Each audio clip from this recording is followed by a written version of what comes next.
Hey everyone, this is the MeepleCore podcast, and I am your host, Tim Jennette, the Metal Meeple. I'm joined by my co-hosts, Matt RoBear and Eric Ledford.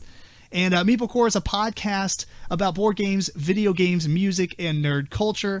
You can find our stuff on iTunes, Google Play, Stitcher, and more. And we have video versions of the show on YouTube as well. Normally, we're talking across from each other, not really looking at the camera, so forgive us for that. Anyway, as a disclaimer, this is not a paid preview for the game.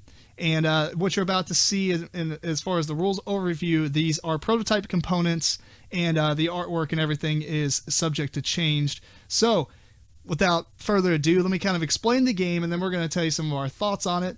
Basically, here's the layout to the board. You have these 4 different corners of the board here where you're going to put your meeples. Each one just represents an action that you can take in the game. And what you're trying to do is gather these tiles to build your map. You can see on here, this is the map basically that each player gets. This is the basic side, so it has some pre-printed islands, and when you get new ones, you're going to simply place them. If you're familiar with games like Carcassonne, you're going to place them in such a way where they would match, although you can lead them off of the map such as this, so where like this island will never be completed, and when you build, they don't have to go right next to each other. You could do something like this. Anyway, there are 4 actions in the game. If you're familiar with games like Puerto Rico, it is an I lead, you follow style thing. So the first action that is typically going to be taken a lot is this one over here. This is to build islands. You're going to draw out of the island deck of tiles. You're going to draw 1 island tile per player plus 1 and reveal them. So let's say in a 3-player game, you would get these 4.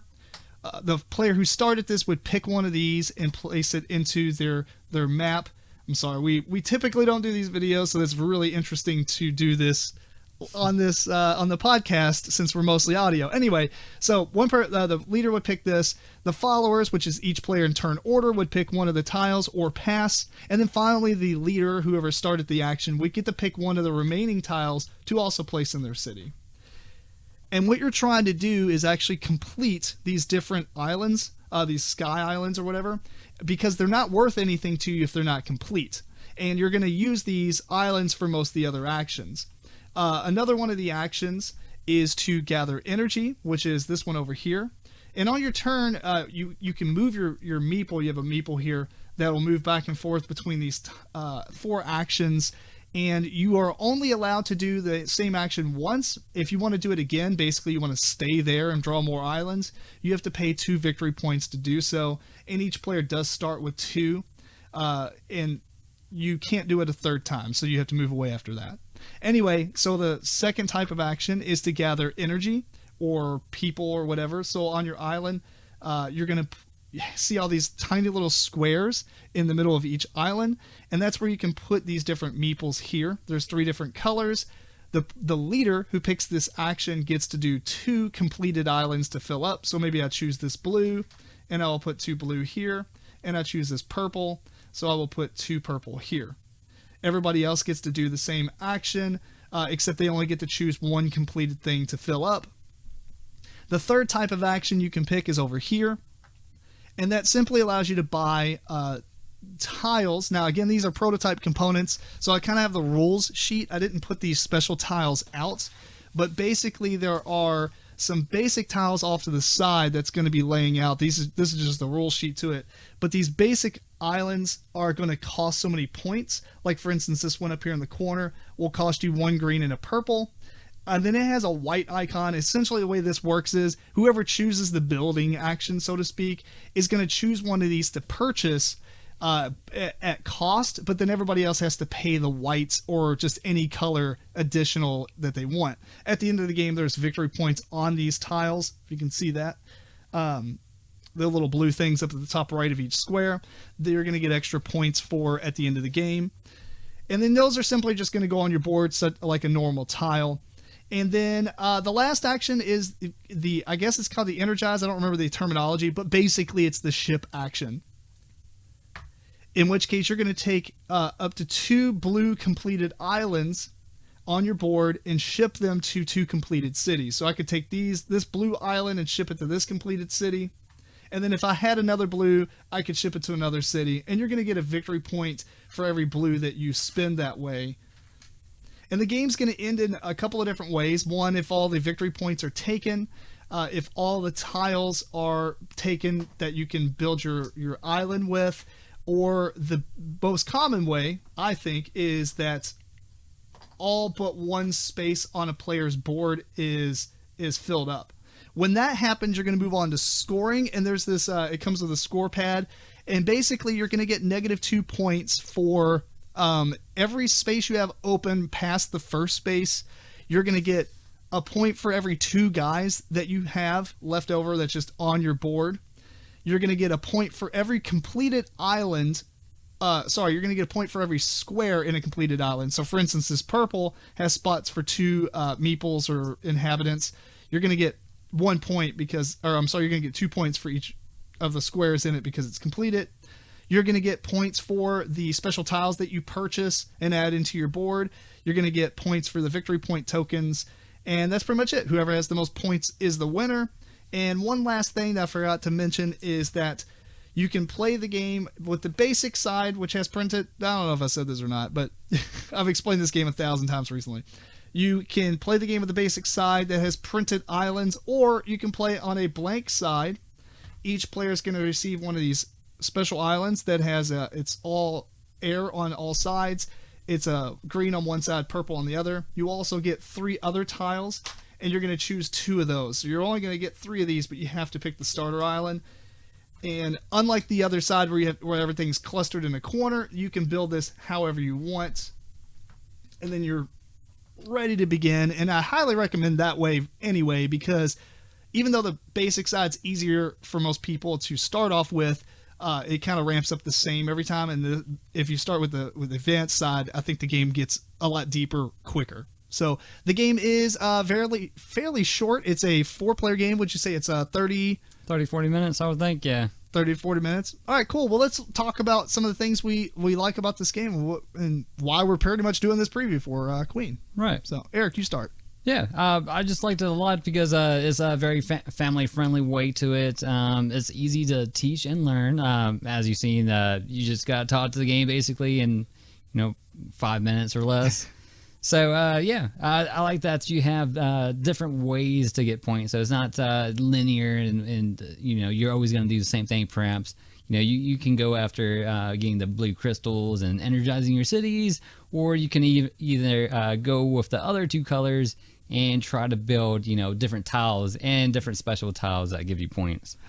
And to add on to that, what's kind of neat about the, you don't really want to ignore any one thing, because this does have that Puerto Rico action selection where you choose, everybody else gets it. Right. And so if you're not doing anything with blues, then you're losing out on some of that shipment, and stuff. So yeah, which actually goes to my next point I was going to say on that, as well as so you're on this. There's no downtime because you're always engaged on other people's turns, because whenever they do an action, you're also following that action as well if you're able to do it. Yeah. And on your turn, you can even look around and try to do those actions that might benefit you the most, and won't benefit the other players that are playing as much as it benefits you.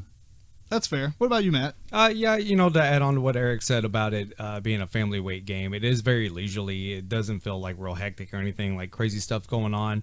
If people in your family or your play group is kind of AP prone, trouble making decisions, the Puerto Rico style kind of lets part of the decision already be made for them. I guess if they are picking tiles, they can kind of have something there because you've got your your skyline you're trying to make out and everything. But then another enjoyable part about it is kind of puzzly, because you can kind of mess yourself up depending on how you place your tiles. You have to complete your regions before you can utilize them fully. Yeah, and I totally was going to add on to something like what you were saying, but I totally forgot because I was looking at my notes here. But it happens. Yeah. What I was gonna say is, like, it's with the family weight stuff, right? And like the action selection and everything. The thing I like about that is that No, I lost it. Anyway, the special tiles. I'm just going to go into what I was going to talk about. I'll come back to that if I remember it. All right.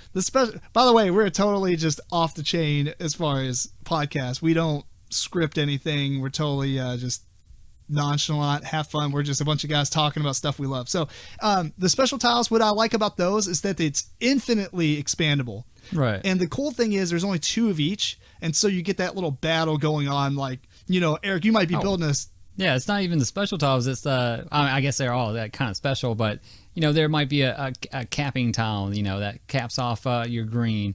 There's only 2 of those, so there is, like you said, I want that, and so I might have to do that action so I get first pick. Right. I mean, and some of the other ones are like the statue. That one's pretty cool. It's like 5 victory points, but it doesn't have any city spots in it. Mm-hmm. And it makes your city bigger. So then you got to complete it before you can actually use it.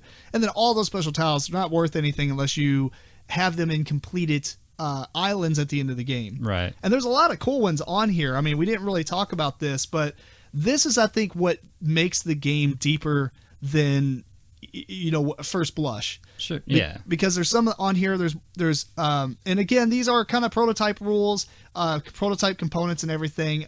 So some of these rules and the islands and things like that, some of the stuff we talk about could change in the final thing. Mm-hmm. But they've got some on here like you get points, like when you buy it at the end of the game, you get 2 points for every completed blue island that you have, or green or purple or whatever. Mm-hmm. And they've got like a little storage warehouse where you can put access. You can move.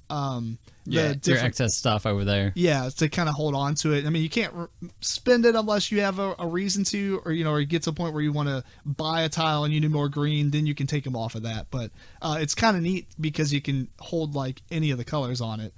I mean, there's like some on here that they're just islands, so they can be placed anywhere. There's one that you place it, and it's kind of it gets points for every tile that's around it at the end of the game. I thought that was pretty neat.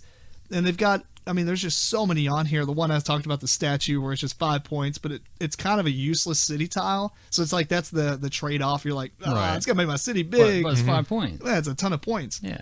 So, and they've got other ones where there's one that's a floating city that you can ship 4 guys to. So I'm sure, I don't know if there's going to be a lot more than this, but I mean, that sounds like a cool stretch goal to me. Who knows? Yeah. And it doesn't look like you're going to play with all of them, there are going to be different ones in different games, so that is going to add to the replayability to it. Yeah.